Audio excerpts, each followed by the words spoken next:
man-made disasters where there are wars and political conflicts. Some things there are tribal conflicts, economic blockades.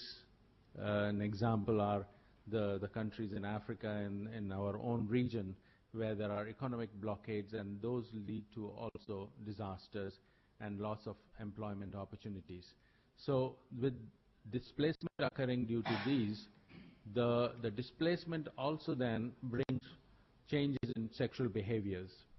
The individuals who have been displaced in large numbers to newer places will develop newer networks of sexual workers, and with high-risk individuals, there is change of power equation, and there are a lot of women in some displacements that happened very recently after the storm Katrina in the U.S.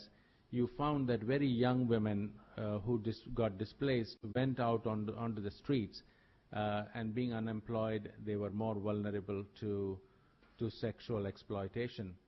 There would be deprivation of sexual satisfaction for some people who have been displaced. There's anonymity that increases, and there's spendable cash sometimes more available. So displacement, it increases the vulnerability, and more so for women, and I think we all know these reasons. The displacement cycle essentially can be in two terms. When we talk about displacement, something comes to our mind is what is possibly happening in Sri Lanka, for example, at the moment. There are refugees, people either leaving the country and going and living abroad, or there are people who are internally displaced from one place to another, and they all form a common pool of conflict-affected populations. So these individuals would require an emergency setting of changing of environment.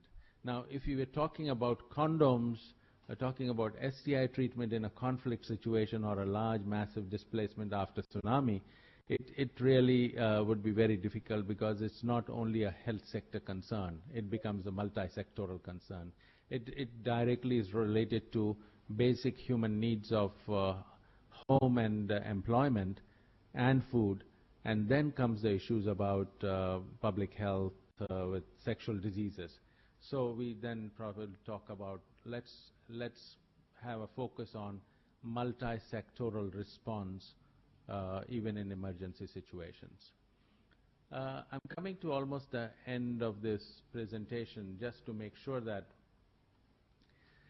we look at, when we are trying to alter the risk-taking behaviors, and you want to look at 20% of population that would fall somewhere in any of these categories, and either they are IDUs, either they are prisoners, either they are direct sex workers, or they are indirect sex workers, they are transgender, they are MSM, and there are shades of MSM. There are MSM, there's a die-hard MSMs, there are bisexual MSM, there are past MSMs, and there are future MSMs. So you can have all these categories of people falling in and out of the core group. So this is not cast in iron. So when we are dealing with groups of MSM, you know that they will be MSM not for 2 years and suddenly they become MSM, and back and forth and vice versa. And within that, what is happening in Indonesia, for example, that we know that IDUs, when they're sharing, then use needles and syringes. That is absolutely a very, very high-risk behavior. And a lot of people would do it even if the needles and syringes the fresh ones are available. Now, if you look at what is happening in year 2008, look at the green bar. 2008, 40% of IDUs have been covered with exchange needle syringe program. Now, how long will it take to get to 95%? Because anything in public health has to have its threshold level. Now, in this threshold, we are talking about at least 95%, but even by 2010, this is government figure, the Ministry of Health figure, that by 2010, 80% of IDUs will be covered under the syringe needle exchange program. If you look at the prisoners, only 20% of the prisoners, a lot of them are actually IDUs, are covered under the intervention programs, whether they are condoms being available in prisons, whether other health strategies and health products are available to them. Similarly, 2008, we look at the green, we are looking at green bars that are 2008. In terms of sex workers, 45% is the coverage in terms of condoms being made available, in terms of their STIs, in terms of their other health needs. In case of transgenders, in case of MSMs, we're talking about only 8% coverage of men having sex with men and the other harm reduction strategies. So with these, we sum up with this final slide that is for Indonesia. I'm sure that other countries like Thailand and Malaysia and Philippines would have the similar pies.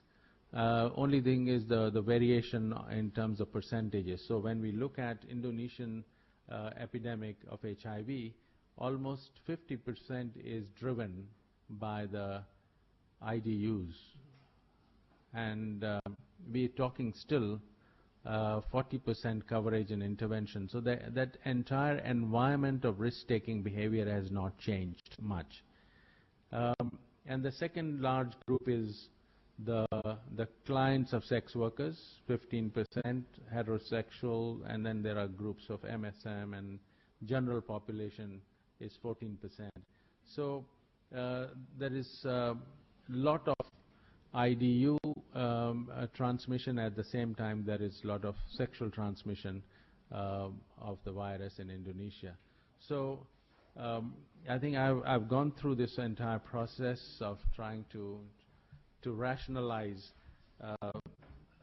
what are the public health strategies that have been applied and how we can make them more efficient so that the strategies and the fundings are more or less available, but it's a question of being able to deliver and reaching the right people. So thank you very much again for this. Okay, thank you very much, Professor Subas, for your straight presentation. And now we will move on to the discussion session. So we will have three groups discussion session. For the group A, we will invite the University of Diponegoro, University of Philippines, and University of North Sumatra. So be prepared for the students who wants to ask the question. So we will begin with the University of Diponegoro. Are you there, Diponegoro?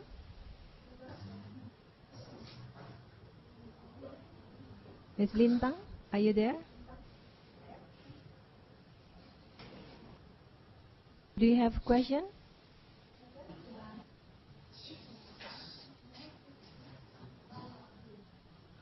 Have you already connected? No? Okay. So we move on to University of Philippines. University of Philippines, do you have a question? We don't have questions. Okay. Don't have questions. Okay.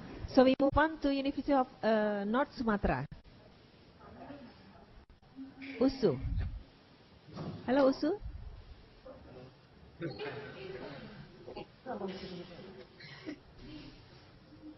Usu? Yes. Okay.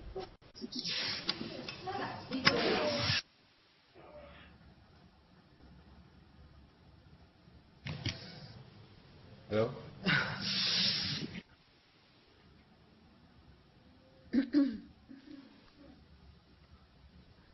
Okay, so please go to the microphone.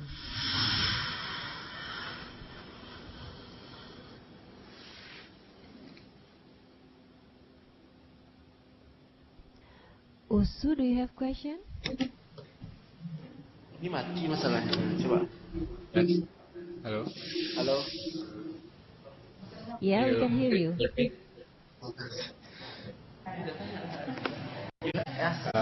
Maybe I have that one question for Professor Subas. They talk about the antiretroviral treatment. The first one, use the transmission sexual rate. I asked the Professor Subas, how many that percentage you think that can effective to reduce the transmission sexual rate from antiretroviral treatment? Okay, thank you. The connection is not so good. Can you ask again? Because it's kind of like a stop. Yeah, so it's not smooth here. Okay. I want to ask you, sorry, yeah. You know, you look at the pictures, the resolution is not good. Hello, Usu. Usu. Okay. Hello. Okay, hello. Yeah. And then when check up the time, they're breaking. Come on, Okay, Usu. Yeah. Okay. Okay, I want to repeat my question. My question is about the antiretroviral treatment. Professor Subas saying that will reduce the transmission, sexual transmission rate. I wanna ask him about how many percentage that you saying can effective to reduce the transmission sexual rate from antiretroviral treatment. Okay, thank you. Okay, I think it's clear. Yeah.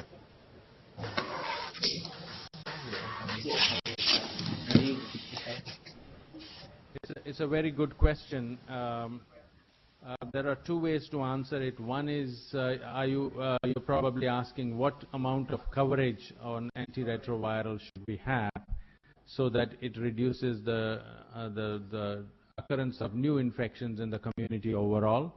And we are now talking of a global target that all the countries have signed with the UN, under the UN umbrella, and that is by year 2010, there will be a universal access to care, support, and treatment of and prevention to the individuals. In other words, all those people who have to receive ART will receive ART, because right now the coverage, for example, in Indonesia, the coverage of antiretroviral therapy is only 25% of those people who need to receive life-saving treatment.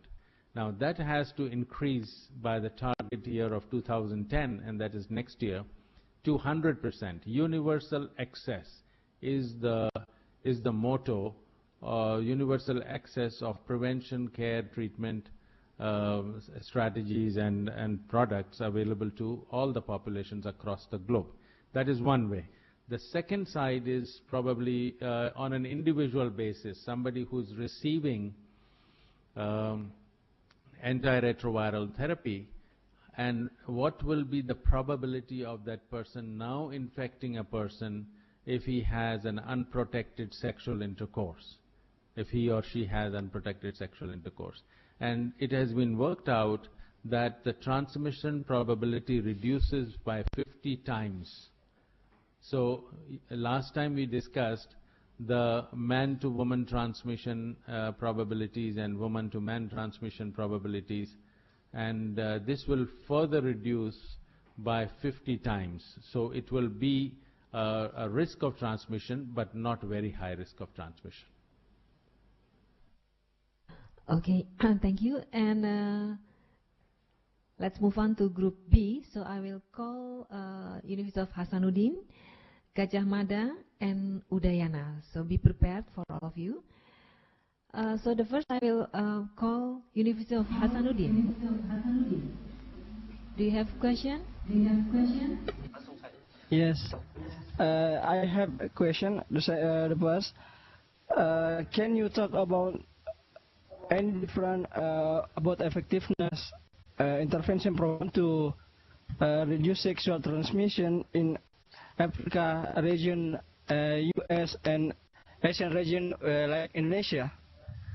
The second, how we explain that circumcision really can reduce infection HIV. Thanks. Okay, thank you. So we move on to University of Gajah Mada. Do you have question? Gajah Mada, are you there?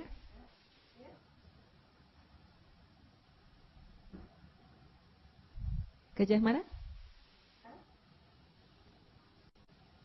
We cannot hear you. Do you have question?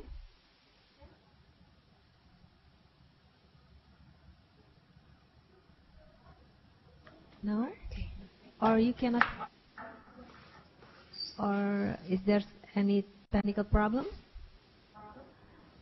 Because sometimes when they talk, we have to chop. Gajah Mada? Okay. So we want to Udayana. Yes, Udayana, we do you have. Do you hear me? Hello. Yes, yes, yes. We Clearly. have one question. Oke, langsung.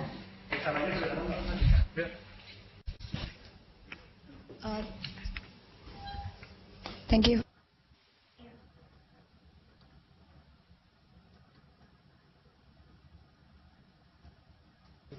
Ya udah. Hello.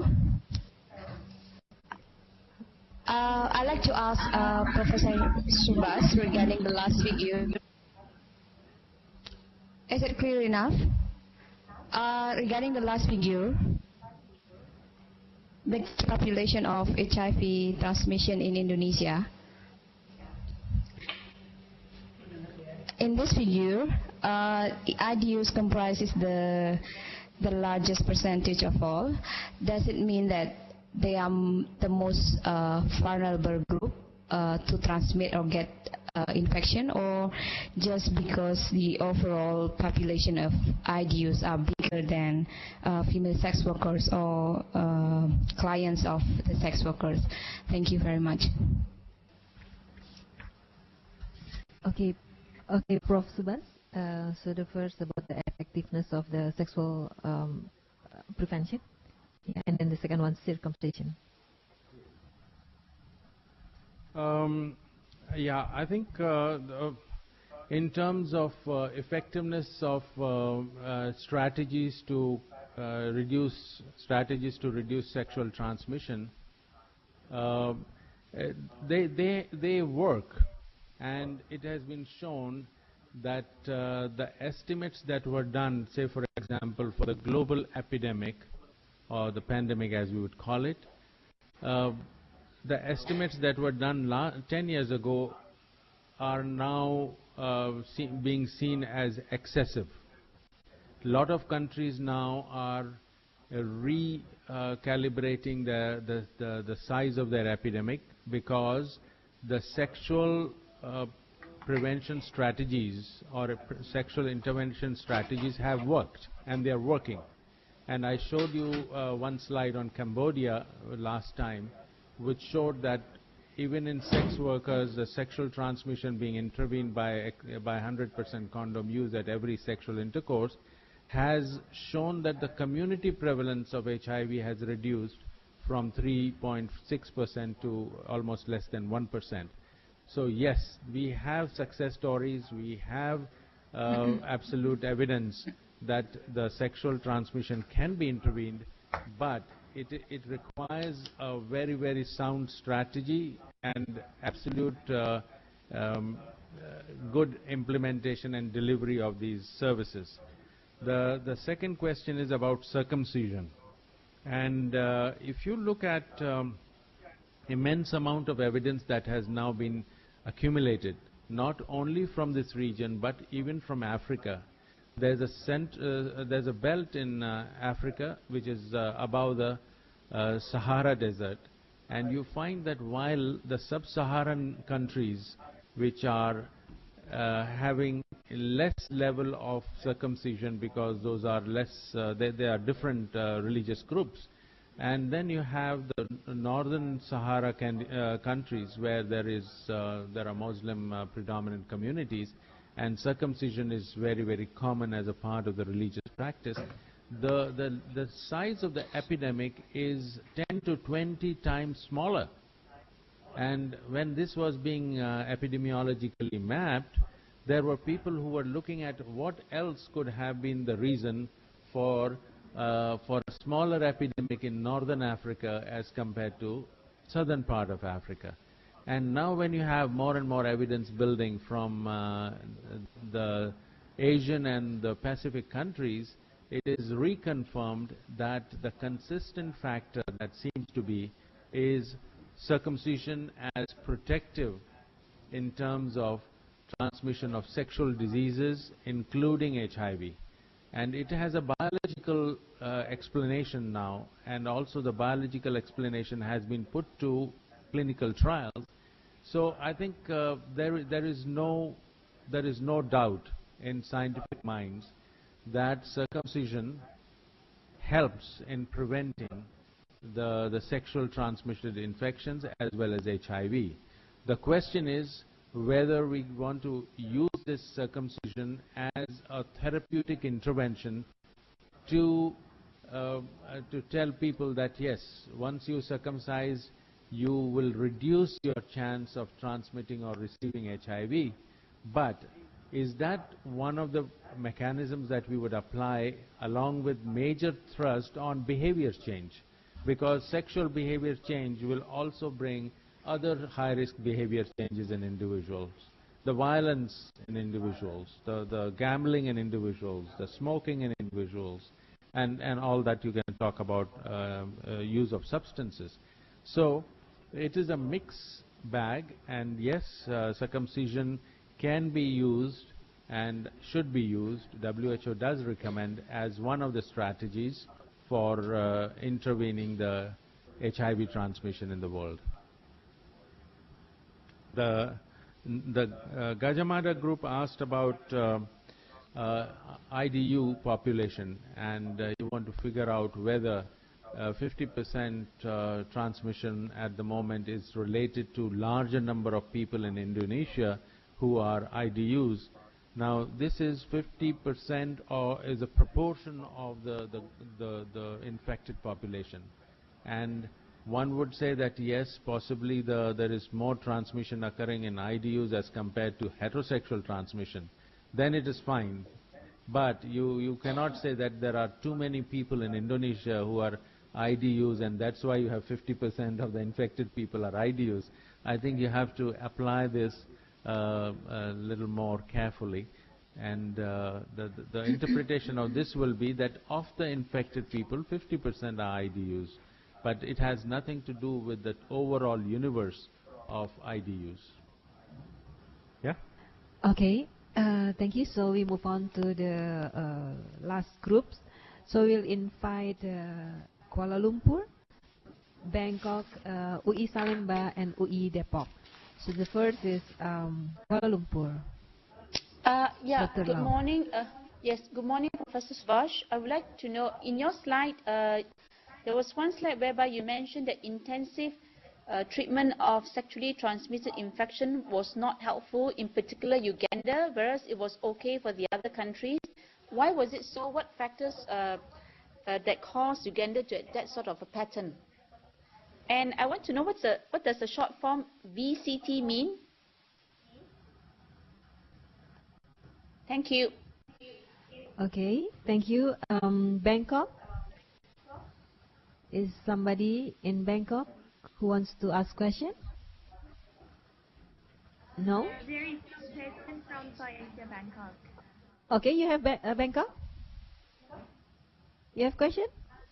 We have no question. Thank you. Okay. And then we move on to UI Salemba. Salemba? Hello, Salemba?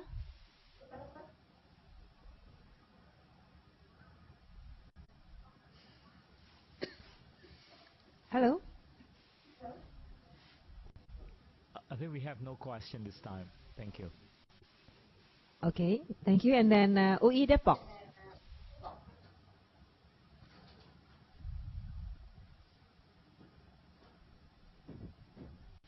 Hello, Yeah. UI Depok. Hello, hello. Good morning, good morning. Hello. Can you hear me? Yes.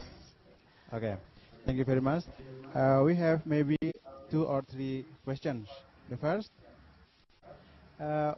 for reduce the HIV in disaster areas and emergency areas, what strategy for us to reduce this situation?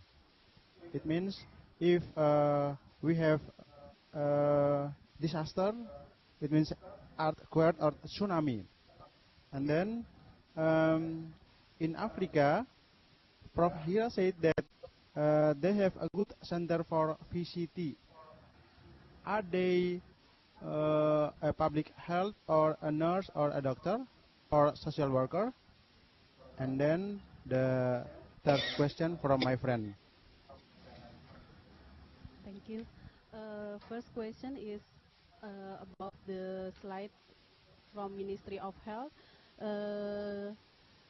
Here the slide differentiate between transgender and MSM, and I want to ask about what is the point to differentiate these two groups in terms of intervention, because as long as I know they have quite similar sexual behavior.